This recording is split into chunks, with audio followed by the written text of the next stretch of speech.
Hi, so chapter 7 hit on two things that I think were particularly important, and one of the things was paralanguage. And so that's how something is said, not what is said. So the example in the book gave, "Are you serious?" You can say that in multiple ways and it has a different meaning. So if you say, "Are you serious?" It's like, "Are you kidding me? You just cut me off on the road," or "Are you serious?" Like, that's the best thing I've ever heard. So it has multiple different meanings depending on how you say it and the tone that you use. The other thing that I talked about was kinesics. And so that's the study of posture, body movement, gestures, or facial expressions. And those things, all of those nonverbal communication outlets, give particular attitudes and feelings about a circumstance or a conversation that's going on. And I think that you can see typically how a person feels about a topic or a conversation based on how they're reacting with their face or with their body language.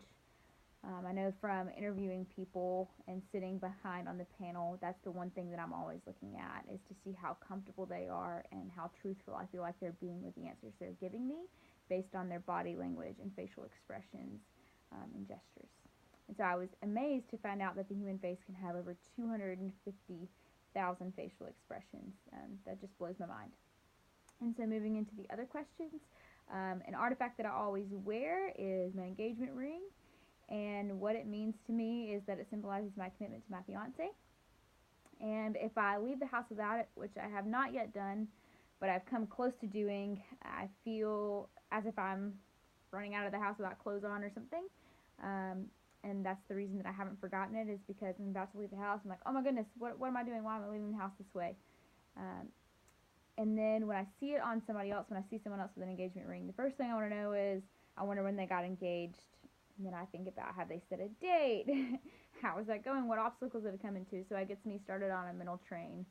Um, and then the last question is has this artifact ever attracted any negative attention? And so yes, it has, which is interesting because a lot of you would expect everyone to be happy for you, but I serve in a leadership role on campus where there are a lot of independent and ambitious people who think that I should also be the same way.